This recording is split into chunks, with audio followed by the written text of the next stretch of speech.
Welcome back. This is episode 6. Today we have Sage Steele coming in from ESPN. I think she's on the East Coast. Looking forward to this one. Have always been a fan of SportsCenter. I remember as a kid waking up at 6 and watching it, with Dan Patrick and all those guys, and it was unbelievable TV. I think it's changed a little bit. I look forward to talking to Sage about that. She's been opinionated on a few different topics that are probably hot right now. Not sure if she's going to dive into them. Don't really want to pressure anybody on this podcast to voice their opinions on some of these things, but if they're open and willing, I'm more than capable and willing to talk about them and see where they kind of land, because there's some things out there that I land in the middle, and there's some things I land on the left, and there's things I land on the right. So we'll kind of see if she wants to dive into that, but she's went to Indiana, lived in Indiana for a little bit, I think up towards Indianapolis. So, I grew up in Southern Indiana, so we've got that going. Other than that, I'm not sure where she's going to go with this one. So these people that I don't really know, I get a little bit nervous doing these podcasts with, just because you want it to go well. I want it to be a good one, but you never know. But Sage is a professional. I mean, she's got an awesome personality, it seems like. So I think it's going to be a good one. That being said, check out Instagram, Twitter, send anything, send good, send bad, if you want us to get somebody on the podcast, let us know. We just I was tweeting about finding a Bigfoot expert, or someone that truly believed in them, and we located one. So that's going to be coming later in October. We found a guy. Don't really want to say his name so someone else doesn't steal him from me, but excited about that. We've got some other stuff in the pipeline. So if you have somebody that you think would be awesome, any walk of life, I'm actually kind of stretching our legs a little bit and expanding. So it should be fun. But let's get Sage on now, and let's dive into this one. Here we go. Uncut with Jay Cutler. We got Sage Steele of ESPN. As of now, looking at your resume, though, it's just page after page after page of impressive. You've been everywhere. Careful. Watch how you say that. It's a good thing. You're in demand. No, thank you. Or I'm just old at this point. But yeah, that's the boring stuff. I mean, honestly, okay, I'll say this. This ESPN thing was my dream since I was a little kid. Like, I was 11 when I said, this is what I want to do. So what it took to get here, and I've been here for almost 15 years, which is scary, but yeah it's a blessing. I saw, so you a military family, Army. Yep. And then I saw you ended up in Indiana. That's where I grew up. Well, I know this. Okay, that's my job to know this about you. Yes. And so, but you have more of a twang than I do, for sure. Yeah, well, I mean, you were in Belgium, Greece, and then Colorado Springs, which is nice, and then you got transported to Carmel, Indiana. And okay, maybe it's going to be more impressive if you describe to people what Carmel, Indiana is. I moved there my senior year of high school. Like, I'm not from there, but we were military, and Army moved us to Fort Benjamin Harrison, which used to be outside of Indianapolis. It's no longer a military base. So senior of high school, I moved to Carmel, Indiana, and it's not exactly the most welcoming place, right? Yeah. I mean, just outside of Indy, right? Yeah, suburban Indy. It's the fancy. Yeah, it's come up now. I mean, it's very affluent, I think, at this point, and it's. I'm sure there's a bunch of private schools and everything there. But I mean, I haven't been back to Indiana in a while. Did you? You probably never. I don't know. Was Holiday World there down in Southern Indiana? Have you heard of that? Yeah. What is that? Why is that ringing a bell? It's an amusement park. Like roller coasters and the whole thing. Yeah. Oh. Like a Six Flags almost. What's the one in Ohio that we used to go to? Cedar Point or something? Cedar Point. Yeah. That's exactly. I never went there. It was too far for us. Yeah, I mean, you're a small town. You're a tiny town, though. Tiny town. Which is honestly one thing I love about that state. Yeah. There's so many small towns, And the people rip on us, right? And again, I'm kind of from nowhere, but I claim Indiana because I ended up going to IU. But the people in your state are friendly and welcoming and kind. And like, I love the Midwest for that reason. Yeah. And I mean, Tennessee, I tell you what, I live in Tennessee now, and Tennessee has a little bit of that Midwest vibe. I always think it's like kind of a mixture between like, Alabama, Mississippi, and then you get Kentucky and Indiana and Ohio. Yeah. So it's got a little bit of a blend. So since you're more the South. Yeah. Yeah. We're a little bit more South. And I think going now, people are moving from everywhere. So it's, I don't know what's happened. We got LA, New York. We've got an influx of outsiders, so it's going to be interesting to see what happens the next few years. But you said since 11 years old, you've known that. Did you want to be on ESPN? Yeah, well, at 11, I think ESPN wasn't like a household name then. But so my dad played football, and I'm the oldest of three. I have two younger brothers, but they're both athletes. I was a wannabe track star. It didn't really work out, but senior at Carmel High School is as far as I got. But no, here's the thing. Since my dad played football, he played in Army. He was actually drafted, Jay, by the Detroit Lions. Was he? In the 17th round in 1970. Wow. I know. But back then there was no, like, you couldn't petition, the Pentagon to get out of your 5 years of, active duty that you had to do. So he ended up being a career Army officer, but like, he was a big old school tight end back in the day, and, my dad was my hero, and he still is. And so on weekends, that's how we bonded, especially when we lived in Belgium and in Greece, where there was one TV station that people spoke English. So that's what we would watch. And on weekends, what was on? Dallas Cowboys was the game that they always tried to focus on. Yeah. Lakers, Celtics, whatever. So we bonded by watching sports. And then he would, quiz me and trivia. And so, the older I got, and then I was always more friends with guys because of the sports thing. Mm-hmm. And so literally I knew that I wasn't going to be a good enough athlete to do anything past high school. So I said, I think the second best thing would be to talk about it and to tell stories. And from a young age, I knew that I was fascinated by people like you, like mentally, how do you have that mental toughness when all the eyes of the world are watching you, whether it's in the Super Bowl or in the Olympics or whatever? To me, I was in awe of that mental toughness, and I wanted to know what made you tick. So that's how it began. Yeah.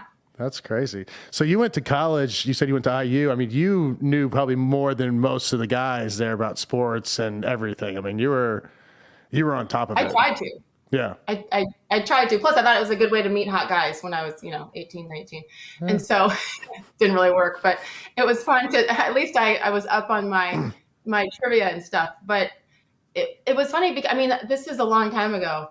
I graduated from IU on the 5-year plan in 1995. So it was a long time ago, and there weren't as many women trying to do this. Now they're everywhere. Yeah. And so, which is a good thing. But because of that, the guys were like, you want to do what? Mm-hmm. And what's your major? Yeah. Why? And then they try to test me.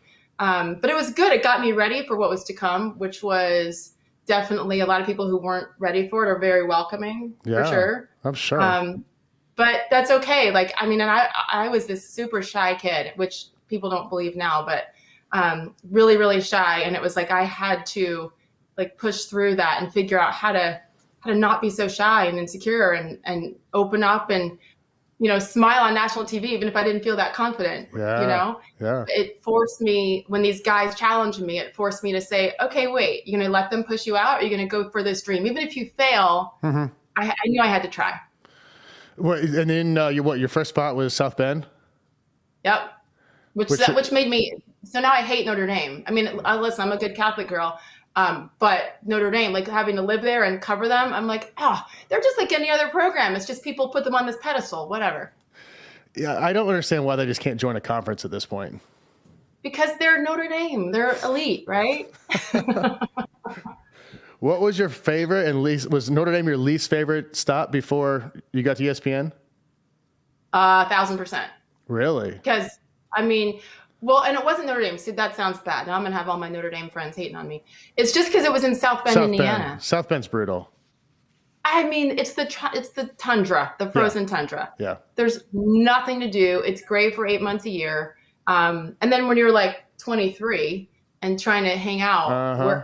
Where you going? So we go to Chicago, but that would take like my entire month's salary was gone in 2 days. So Yeah. I didn't get, but I wouldn't trade it for the world because and by the way, I wasn't in sports then. They didn't have room for me. I just took the job that was offered, which was like this trainee position to learn how to edit and write and produce and do all the behind the scenes stuff, which I'm thankful that I did because like eventually they put me on TV because somebody called in sick one day and they needed me to do something. And I was like, or needed something. And I raised my hand and from there on, like I never looked back, but I mean, I was making $18,000 a year. And so I was out on TV during the day. Yeah. And then I was waiting tables at night, like at Colorado Steakhouse, like a Outback type. Yeah. And so I would go up to the tables and they'd be like, how do I know you? Weren't you on TV? And so it was very glamorous to be living my dream. But then, okay, yes. How do you want your steak? Medium rare? That's red in the center. Are you good with that? So it was like,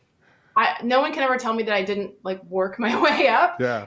I will say that I think every single human should have to wait tables at one point in their life because that's how you really have to learn to deal with people, Yeah.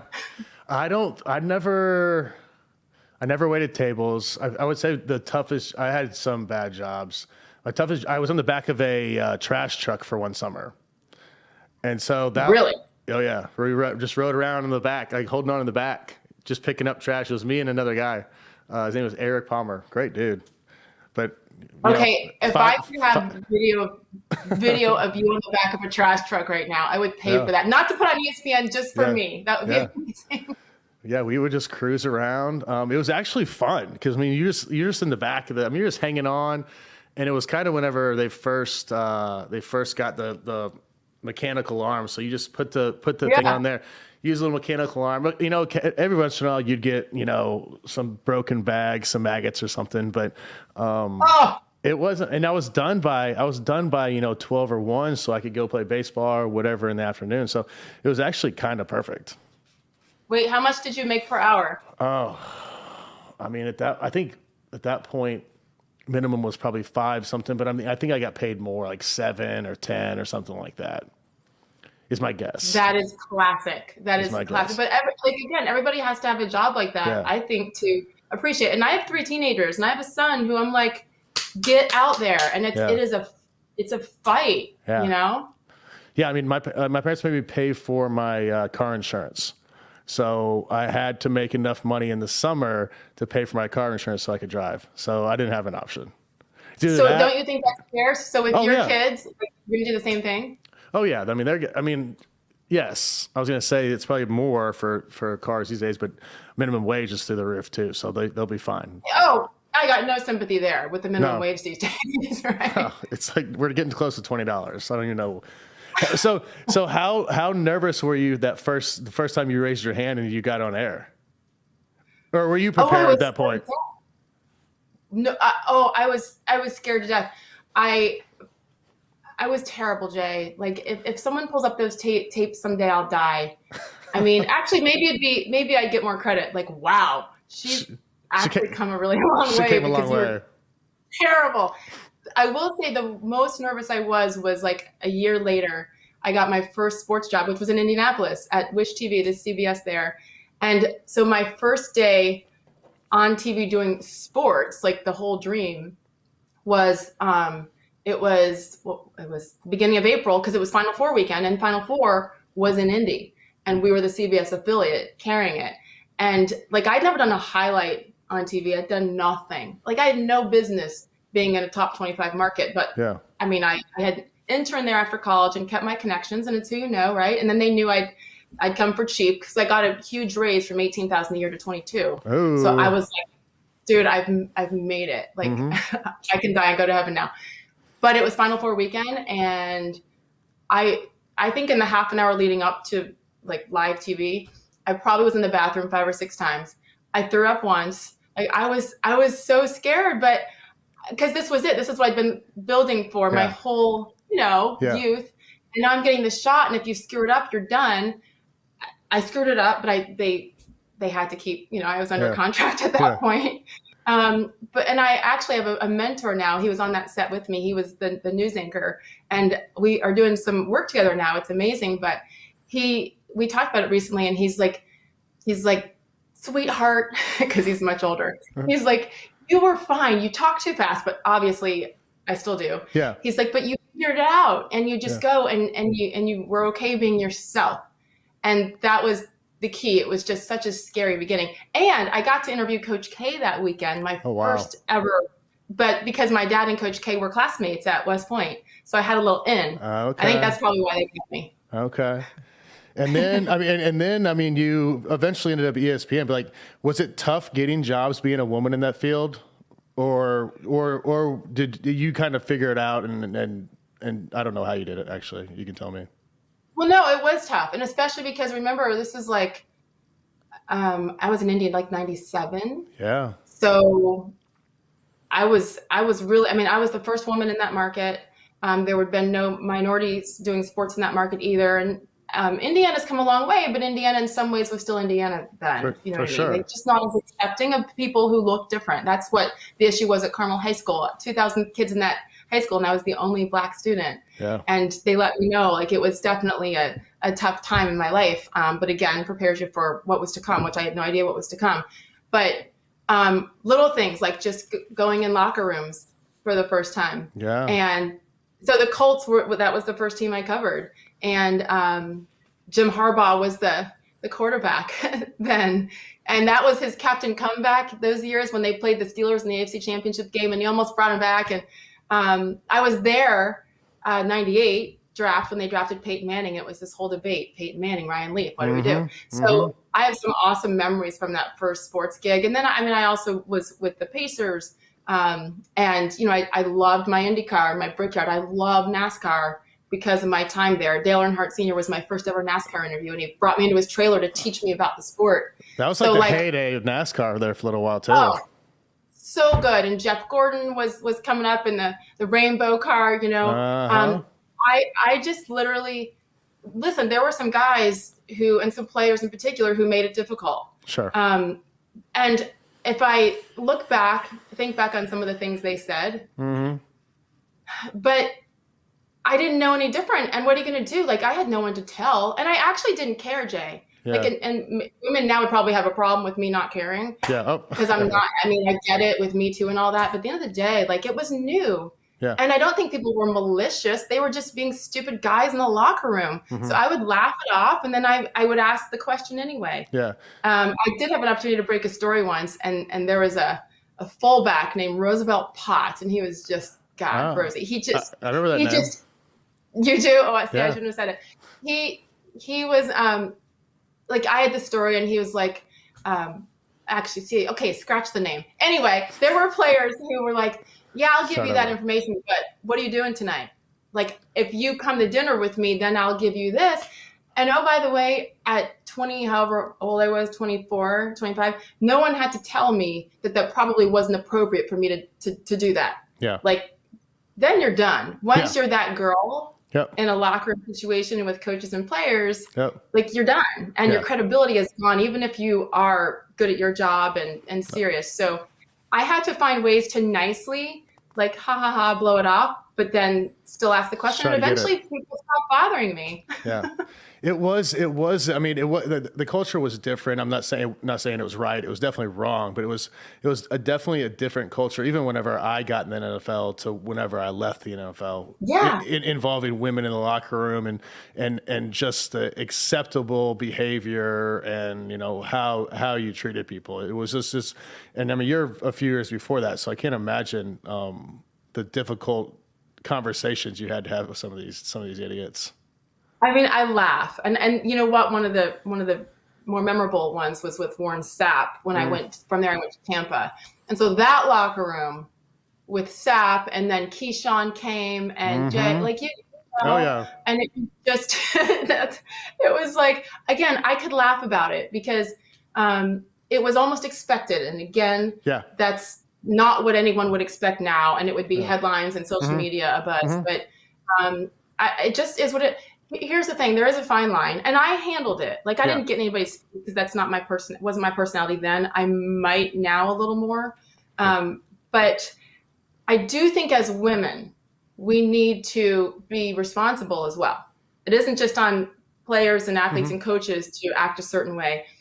I mean, I've had talks with young women who like would come in and they'd intern with me, with our channel, or just other women who reach out to me now. And I've said to a couple of them, they're like, well, would you look at my tape? Would you do this? And I've said, listen, I would love to, but the way that you present yourself is not something I want to be associated with. Yeah. So when you dress like that, yeah. I'm not saying you deserve the gross comments, but you know what you're doing when you're putting that outfit on too. Yeah. Like women are smart. So don't play coy and put it all on the guys when and again, I'm not saying anybody deserves anything. Yes. But we need to be responsible as women too, because we know what we're doing when we put certain things on and then return a certain text. Or you expect somebody's not going to see you if you go to dinner with this guy? Like that's on us.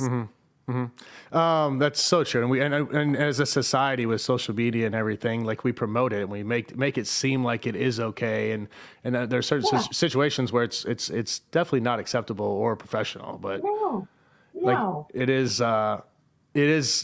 tough. I mean, I couldn't say that it goes both ways, but I mean, you as a woman can definitely say it. So I'll let you say it, and I'll just politely agree. And I will say it again, but I mean it. And again, I have 2 teenage daughters. Like, I struggle, and one is a freshman in college, and one's a sophomore in high school, and then I have a senior in high school son, and he's in the middle of these 2 girls, and he's like, "Mom, what is she wearing?" I'm like, I know. So we're late for school the other day because I'm like, go upstairs, take it off. It's not happening. Now, who knows what she does when she gets it? Probably puts it in her bag and changes in the bathroom. Like, I don't know. But I think it starts at a young age, and we have to be accountable too. And so we want everybody else to be. You got to look in the mirror first. And it isn't a popular thing for a woman to say, but it's the truth. Yeah, true. When did you let them get on social media? Well, I feel like I failed as a mom in that way. I'm sure that's not true. It just got harder and harder. Oh, yeah. It seems like they start younger and younger too. They do. Because TikTok is promoted on ESPN. Like it's just everywhere. But the thing is, okay, you're on TikTok, great. But then there's layers to TikTok. And then, I'll hear the music. And so I'll walk upstairs and she and her friends are in front of the camera doing all of these gyrations. And I'm like, oh my God. Like, anyway, to answer your question, like, obviously I struggle with this. I think my oldest, she was 15 when which is a little bit older, when I let her, on, what was it? On Twitter, maybe? Snapchat, gotcha. Snapchat was a little bigger then because we had moved back to Connecticut from Arizona, from Scottsdale. And then the only way to stand, kids don't text their cell phones anymore. No. Or like, it's not a text message. No. It's through Snapchat. Yeah. So if I didn't let her do that, she wouldn't have been able to keep touch with her friends. So I did that. But once you do it for one, you're screwed. Yeah, because the other kids are like, well, what about me? So my youngest, she's definitely maturing the quickest. But I honestly feel like there's no way to truly control it. You can say, oh, I'm not gonna let my kids have a cell phone until whatever age. Great. But if they're going over to the Y to play basketball and they need, me to call and say, hey, I'm going to be late. Or they call me, where are you, Mom? There's not a phone in the lobby anymore. Yeah. They have a cell phone. Yeah. What do you do? Yeah.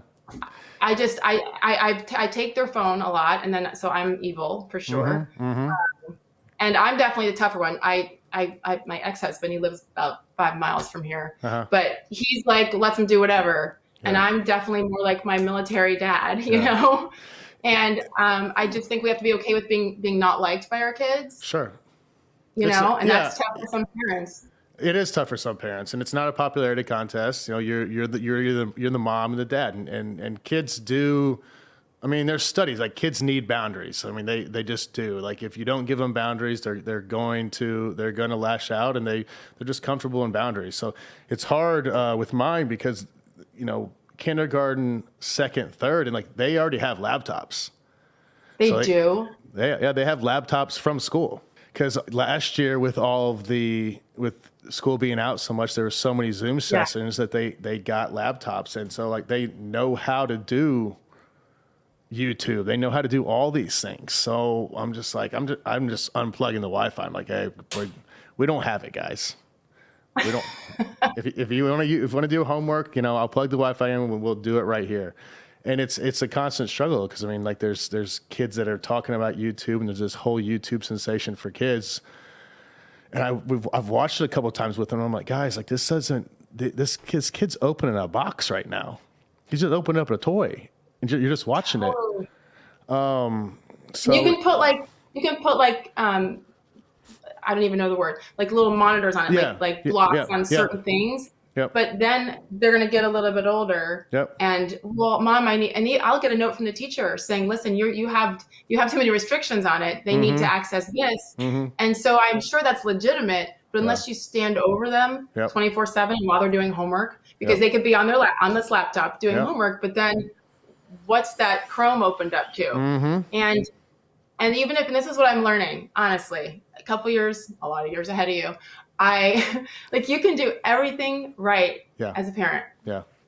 And they're still going to do what they're going to do. Oh, yeah. And it's really freaking hard. And I'm literally in the middle of something right now. And I don't know. I don't know what the right answer is because they have good hearts, but they're still going to do stupid things. You just pray that it's not too stupid. I totally agree with that. Like things are going to happen.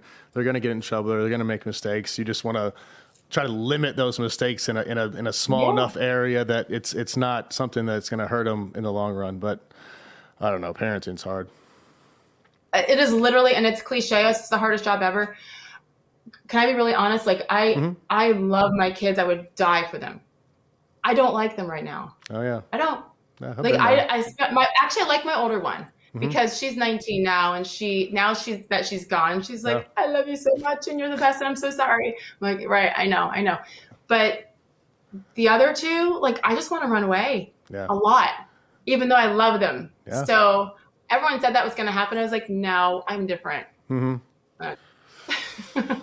mean, last night, like the two little ones, the 5-year-old and 7-year-old, like, I honestly think that they like teamed up and they're like, hey, how can we make dad's life a living hell for the next like 3 hours? What do you mean? What did they do? I mean, just trashing everything.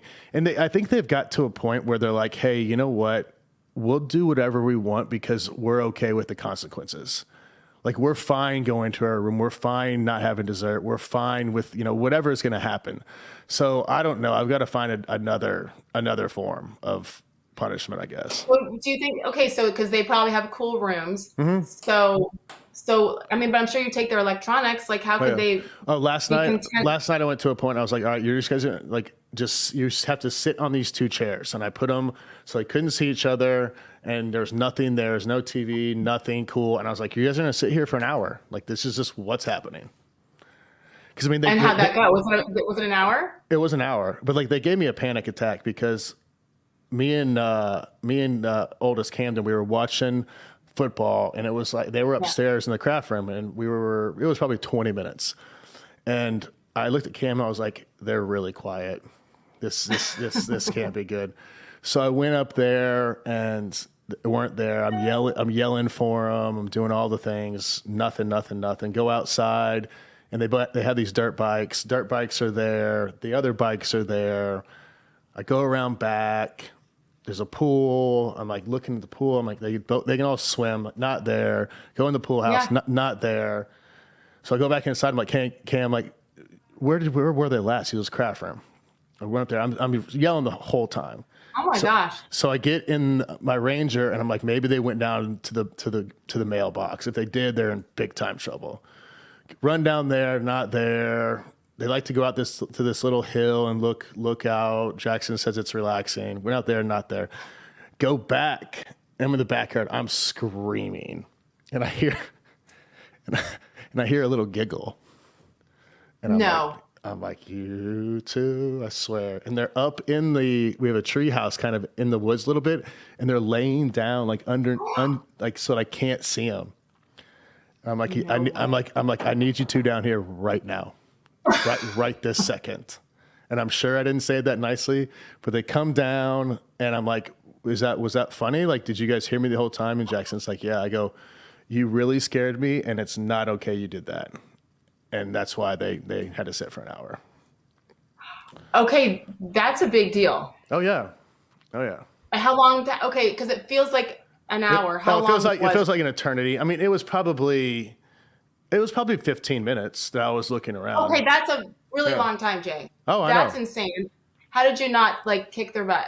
Oh, I got to a point where I was like, all right, I'm glad that they're okay. No, for sure. I'm glad I was really pissed off, and then I was like, I'm glad you're okay. And I had to explain like why, like that wasn't like you scared me, like you can't do that. And then I went back to being mad, and I was like, all right, you get no dessert, and you're sitting in these chairs for an hour. Sit down. Okay, and that's one that like you can I think I semi see a smile on your face, right? Like you can kind of laugh about Yes. now or soon. I can laugh about it now. Yeah, but your mind goes to them being at the bottom of the pool. Yeah, oh my God, this is scary. Yeah. Yeah, losing a kid has to be the worst. Have you guys been to Express recently? Express is all new and all about you with a fresh mix of casual, versatile, and super comfortable styles. They have hyper stretch denim, their stretchiest denim ever.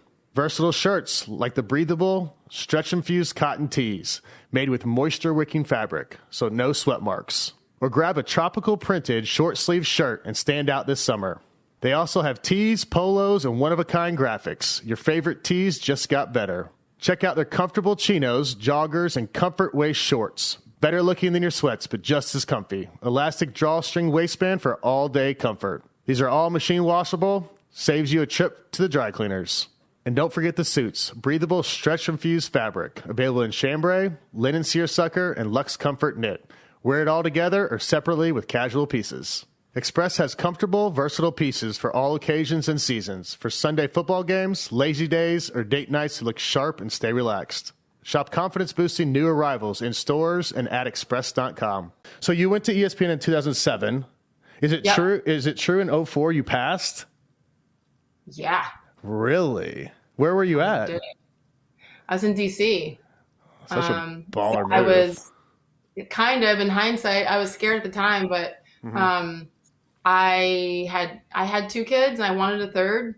Yeah. And so Stuart Scott was ended up eventually being one of my best friends. Yeah. And at the time, we were just getting to know each other. We had the same agent, and he was like, listen, you got to be ready to come here because this place is another level. Yeah. And that includes, especially as a mom. Yeah. And a young mom with really little kids. And so I got the offer, and I was pregnant with my second kid, like really out here pregnant. And so they brought me up here for an interview, and then, you do the whole, let's do a little audition and roll highlights. And then, oh wait, the tape stopped, wink, wink, sorry. Yeah. I'm going to test you to see how you handle it. And I think if I hadn't been like 10 months pregnant, I probably would have freaked out. And I was like, really, that's cute. Okay, let's keep going. Cause I have this baby bouncing on my bladder and I've got to pee like now. So let's just hurry up and whatever. If you want to hire me, great. Yeah. So it just offered perspective. And so I went back home and they gave me the offer, and I was like, not impressed for sure. Even though, again, the girl that was making 18 grand from a military family, just to get paid to do this was honestly like a blessing. And I'll never take that for granted, but it wasn't a great offer. Most importantly, I wanted a third kid, even though I hadn't had number 2 yet.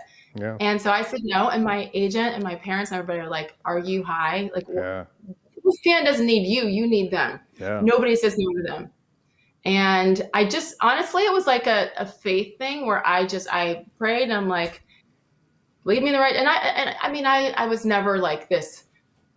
I've always had kind of a strong faith, but I'd never like gone on my knee. I go to church every Sunday. Right. Yeah. But with this, I was like, all right, just tell me what to do because I don't know. Yeah. And this is my dream since I was 11 years old. Yeah. And I just took a chance and thought, if it's meant to be, then they'll come back. And if not, then hopefully I have a healthy family and live the rest of my life having achieved the dream of being a sportscaster.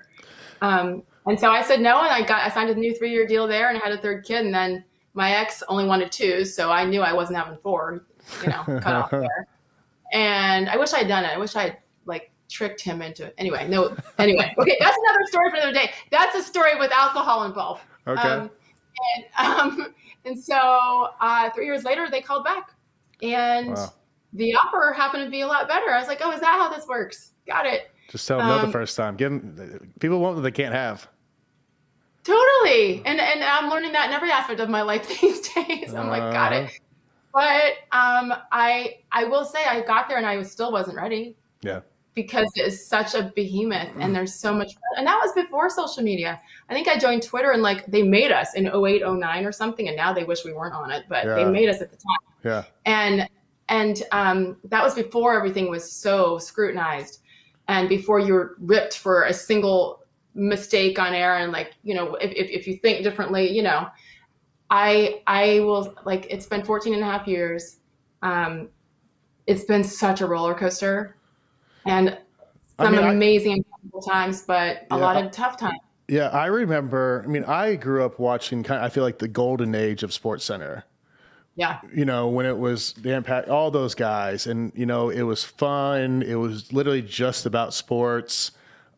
And I remember, you know, I would watch it at 6 a.m. It was on like, you know, like at 8:30 or whatever it was. And then I can get 10 and like it. And then at 11 it was on, you know, and that's when you watched all the night games and stuff. And it was, I mean, it's one of my favorite memories, like growing up.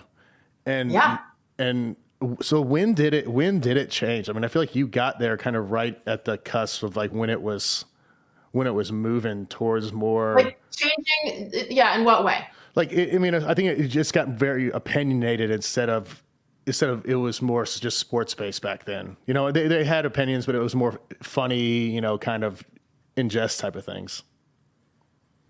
That's a great question. I feel like when I got there in 07, it was still that way. Yeah. It was still primarily sports because still social media was just kind of blowing up. Yeah. The most controversial thing we had at the time was when cold pizza turned into First Take and it was Skip Bayless.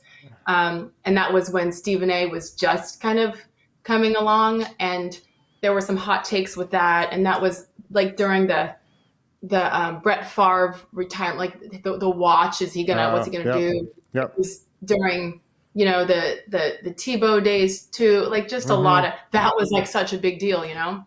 I honestly think it changed more recently with the political stuff and where we're just going in all these different directions. Yeah. And I think that's the hard part for a lot of people. I mean, I hear it all the time. People tell me all the time and I'm like, I get it. Like we all have opinions. You're the Candace Owens of ESPN is what.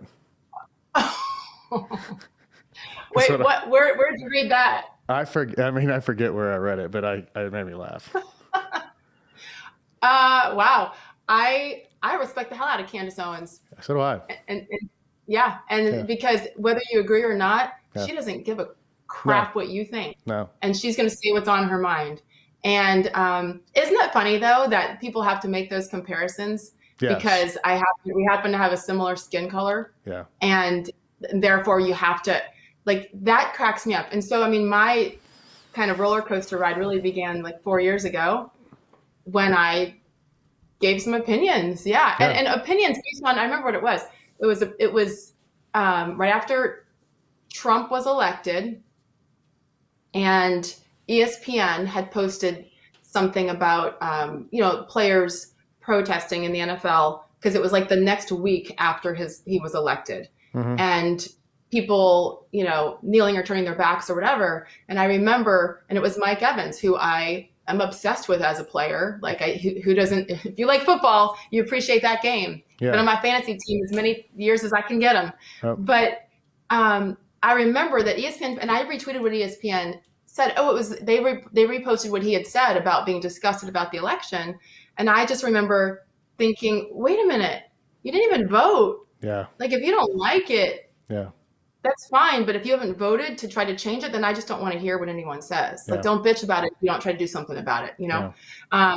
So I just didn't respect that. And I tweeted some stuff. And so that's where my downfall began in the eyes of many. And what I've learned since then, well, first of all, that's when I also started to receive threats, death threats to me, to my children, people saying they hope my daughters get raped, like next level stuff. Yeah. All because I have a different opinion than I guess I'm supposed to for my skin color and my gender. And that's where you lose me, because the hypocrisy in that statement, which I've heard thousands of times, is just, it's almost comical. I don't even get mad because it's just comical. Did it make you kind of go in a shell and be like, all right, I'm just not going to go down the road of this and just, you know, my opinion, I'm just going to keep everything to myself?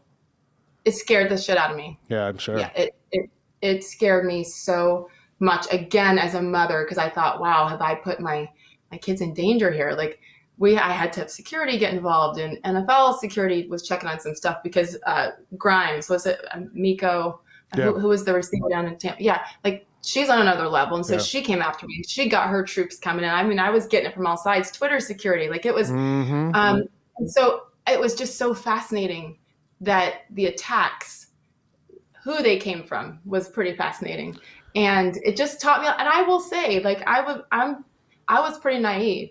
Yeah. And so that was 4 years ago. So I was 44, and so naive for being 44. But I just, because I always thought that when you're nice and friendly and you work hard, like, people are nice back. Because that's how I grew up. That's how the military is. Oh, yeah.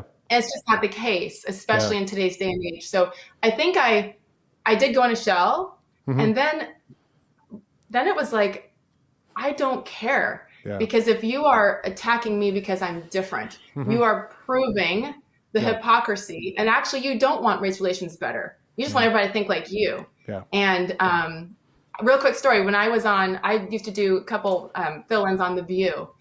And I guess this was even before. This is when Obama was still president. And Barbara Walters, like, ripped me live TV, and then afterwards too, because they were wondering, they're like, why is it so important to you to say that you're biracial? I'm like, because my mom's white, she's Irish Italian, and my dad's black. And I'm like, why not? Like, I actually feel like I have the best of both worlds. Yeah. And I think it's a huge blessing, and why not? And she's like, well, what happens when you fill out your census? I'm like, well, I don't know when the last time I filled out my census was, but if they make you choose a race, she's like, what are you going to put? I go, well, both. She's like, well, you can't. She goes, well, what about Barack Obama chose black and he's biracial? I'm like, well, congratulations to the president.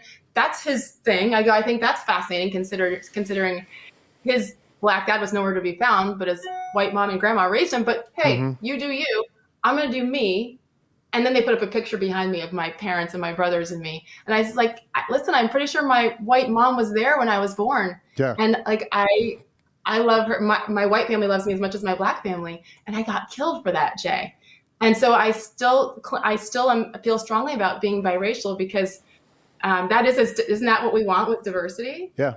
So absolutely. Ever since I've been that's when they shut me down. Yeah, my sister is married to a black man, and they've got 2 boys, same age as my boys. I mean, it's amazing. It's just crazy in the world we live in now of such extremes, and you have to be on one of these extremes. Like, you can't be anywhere near the middle.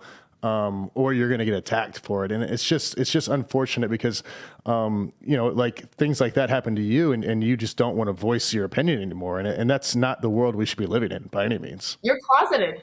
Like, you cannot come out. Look at what happened in California with Larry Elder and how he is a black Republican. God forbid. Yeah. In California. What's that? In California.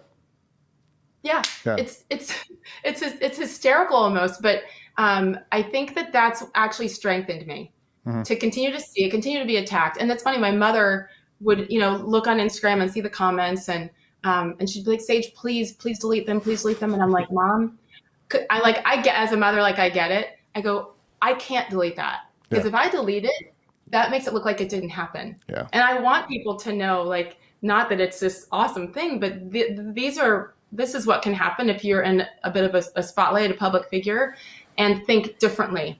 But I will go ahead, bring it. Like, tell me that I'm wrong for saying that diversity of thought is more important to me than any kind of diversity. And I think that there's more people out there that are in that world that are quiet right now. I mean, I think some of the loudest voices are on both of these edges, and I think that I hope that there's going to be a change going forward of this middle group of people with common sense, of people with a little bit different thought process to move forward and get some strength and some courage and be able to voice what they say. Too. Yeah, but I don't, and I'm a glass half full person. I don't know that I trust that there's going to be that change because of the cancel culture. Yeah. I will say that every time I've kind of stood up or just maybe, just pushed, I get so much. It's quiet. Nobody can say it publicly. I mean, I've had some of the biggest names in sports, in particular in the NBA, who reached out to me privately saying, hey, girl, stay strong. Don't let them push you. I got you. Let me know if you ever need anything. And I was like, you know what I really would love is one time for you to have the courage to like retweet me and just retweet the hate and say, guys, this isn't the way. But nobody, and they're all men, nobody's willing to do that. And I understand why, because there is money involved. But at the end of the day, it's not going to happen unless people start to push back in a like, I'll never be hateful. I never have been. I never will be. I'll never like stir the pot on purpose. Candace does that. And she does. Go get it. like no one else. Yes. But that's why the comparison is comical, because there's actually nothing really that we have in common as far as how we handle ourselves on social media. But I'm not going to stop, because I also know that number one, my kids are watching. And I tell them to stand up tall and stand up straight and stand up for what you believe in. And my oldest daughter tends to be more conservative as well. And that's on her own volition. She did her research, and this is what she believes in and what she's dealt with just at her high school. She just graduated from a very, private girls' school, liberal New England, like tough. She got killed, but she stood up. So she's tougher than I am for sure. But I just know that they're watching, number one. And number two, very few times in my life I'm going to say, I know I'm right. I know I'm right with this. With diversity of thought being the most important thing. That's amazing.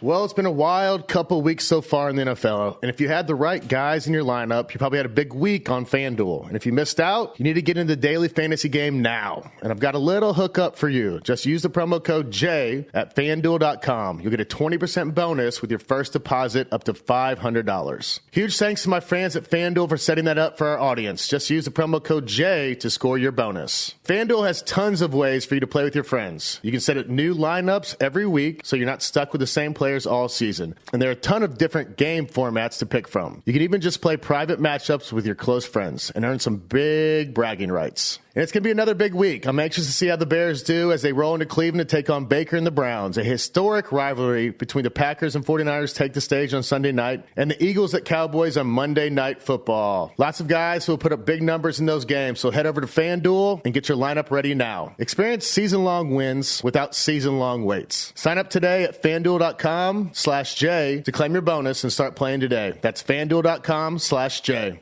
What's the Band-Aid for? Well, I got my shot today. So the fact that I get to be on Jay Cutler's Uncut podcast today, like this is such a momentous day in my life. Where you don't even know what's in here because I'm so mad. Listen, September 13th. I mean, you took it a long way. I did. I didn't want to do it, but I work for a company that mandates it, and I had until September 30th to get it done, or I'm out. Were you having to get COVID shots like weekly or daily? A test? Yeah. If you weren't vaccinated. I got them all. What's that? If you weren't vaccinated, did you have to get a COVID test weekly or? No, you're good. No, because there's so few people on campus right now. There's still, we usually have about 5,000 people on ESPN's main campus in Bristol. And I don't know what the number is. It's crept up, but there's not many. And you have 6 feet distance and you have your masks. I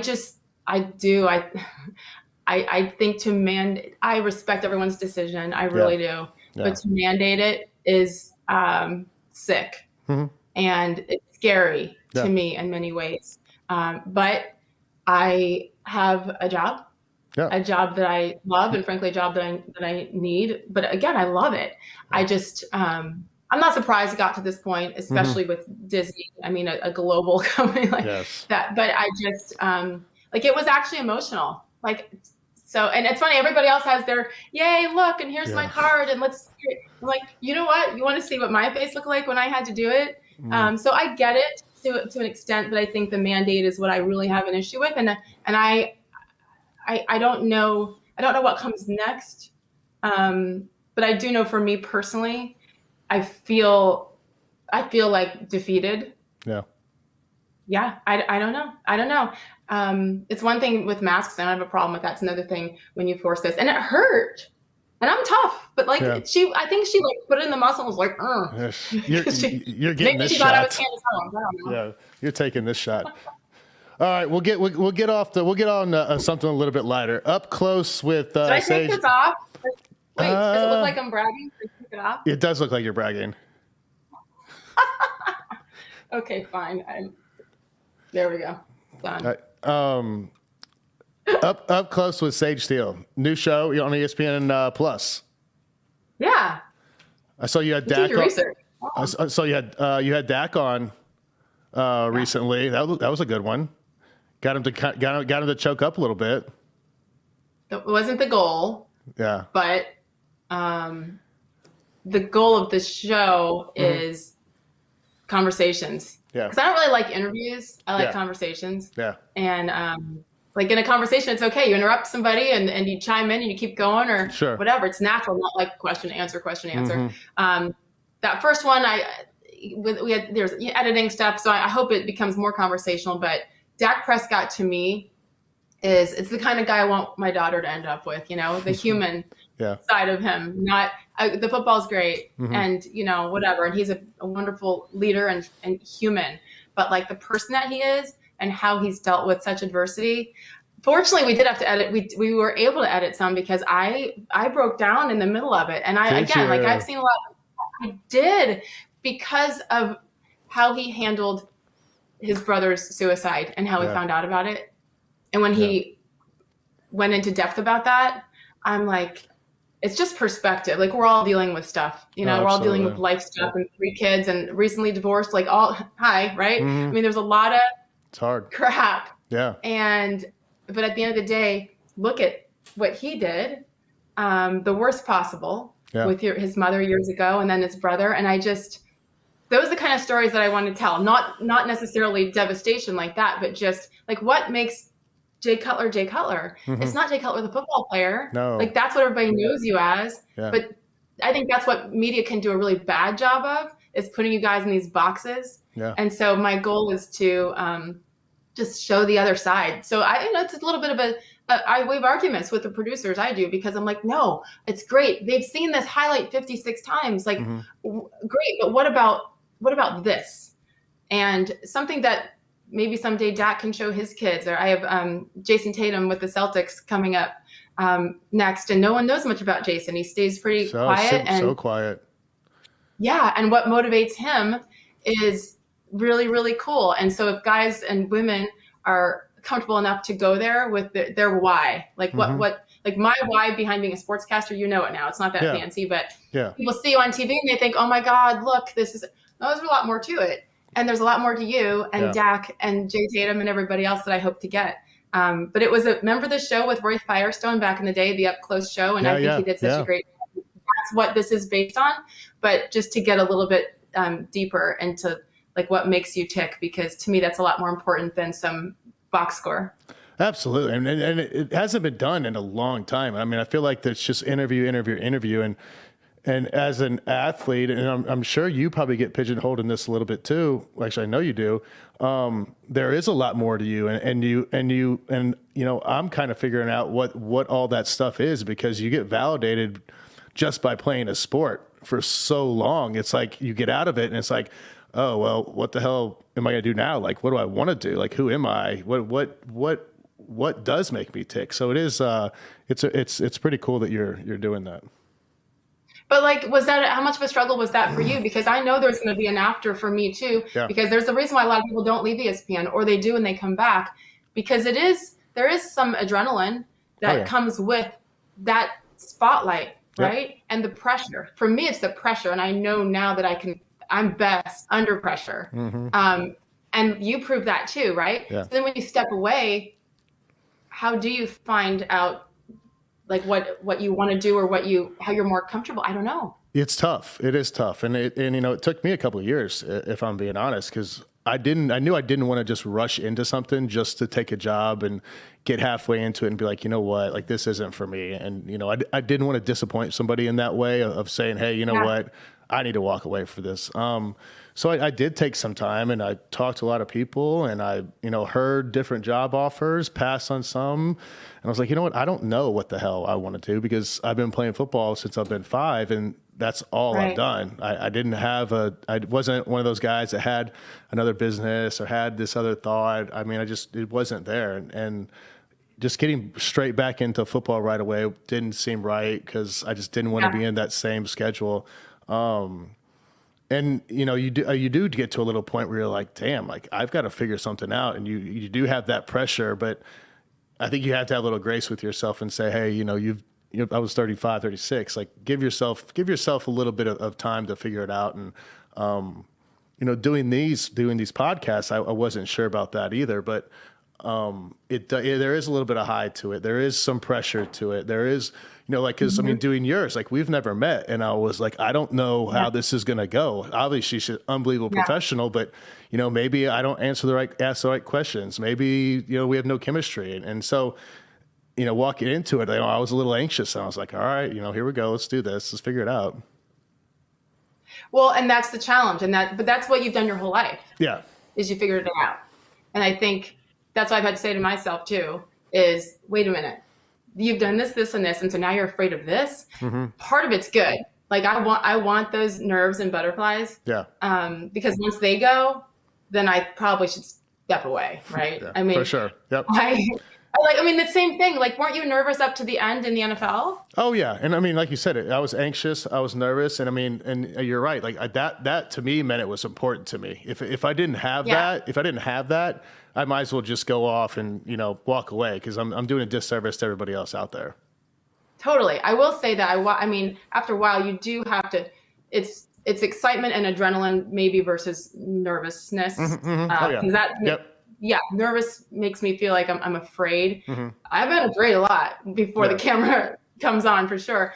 But we'll be 60 seconds out. One of the things I found, like right before I go on air, is I'm like an idiot, and I make stupid jokes. And then I'm like, okay, I always chew gum. And so if I can like hurl my gum into the trash can and it makes it, we're good. We're gonna have a good show. Good show. If not, my co-host Matt's like, oh, Sage, like just leave now.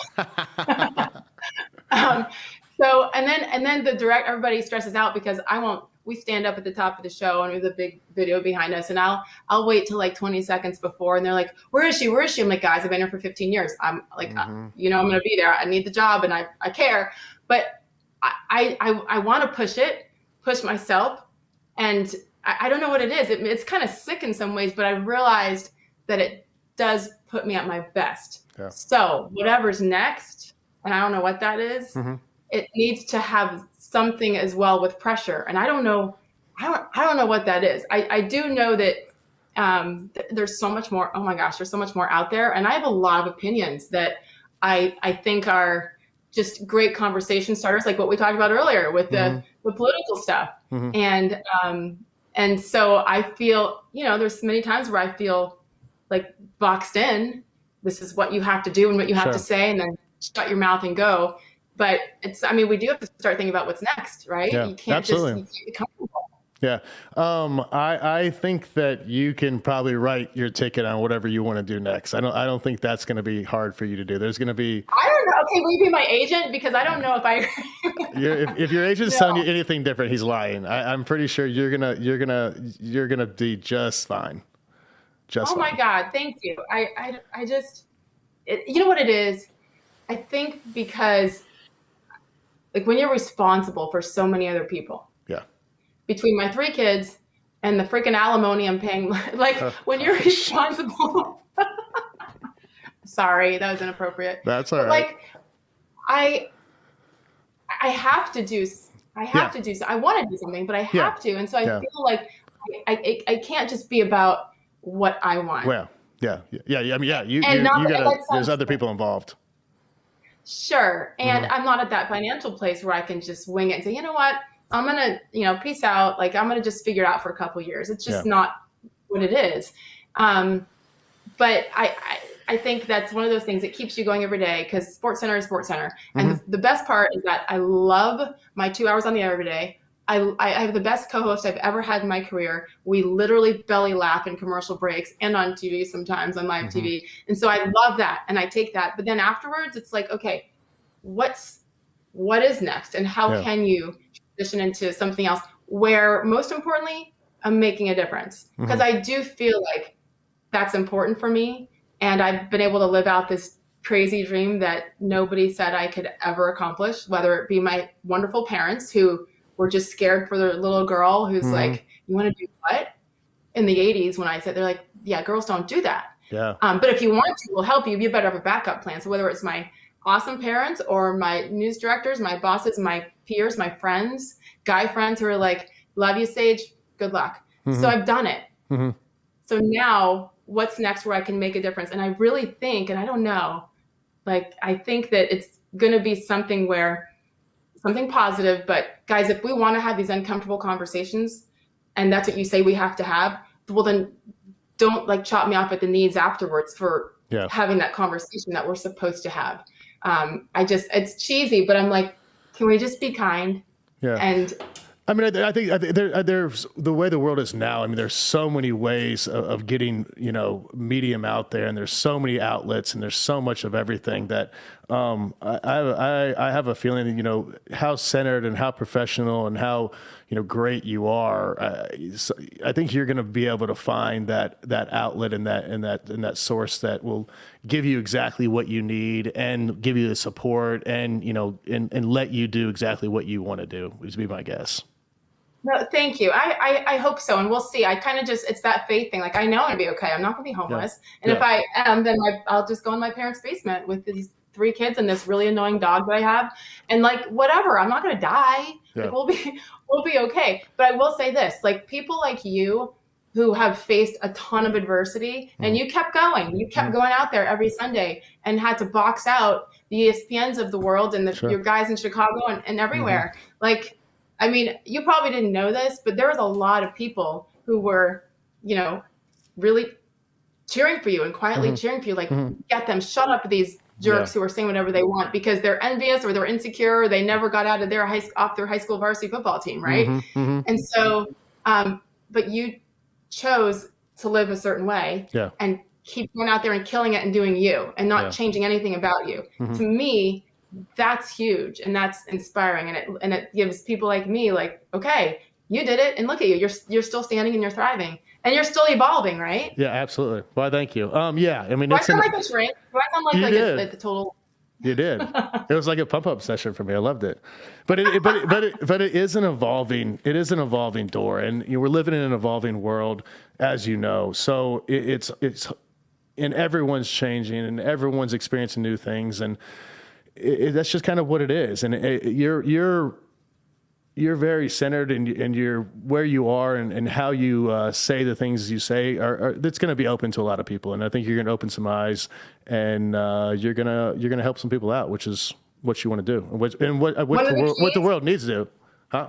No, thank you. I hope so. But one of the keys, and I know you know this better than I do, you got to be okay with not being liked. 100%. And I'm finally there. Yeah. But no, but I didn't know that's hard. But where you stand and what you believe in and everything about you, like, there's going to be so many more people that are behind you than against you. Just some of the ones that are against you are going to be really loud and really annoying. But trust me, like, you're going to have a very strong backing, extremely strong backing. Okay, I'm going to hold you to this, and if everyone hates me, then it's your fault. Blame me. That's no problem. Absolutely.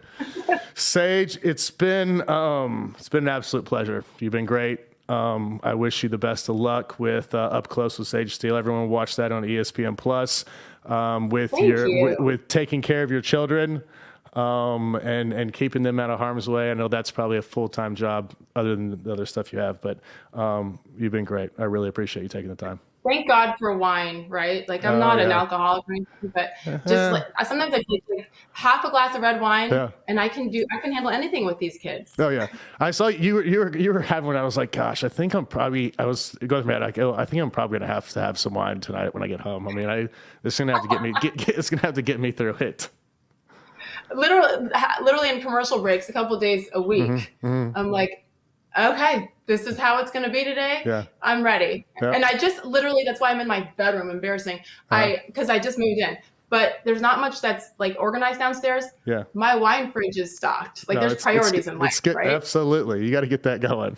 But Jay, thank you for having me on. I know you have a million people that you can choose from, so it means a lot. And congrats on this. This is a big deal. I appreciate it. Welcome to the dark side. Oh, I know. I'd never thought I'd do it, but here we are. Thank you. All right. Thanks, Sage. Hope to meet you soon. Okay, that's a wrap. Episode 6, Sage. Can't thank her enough. She was amazing. So much fun.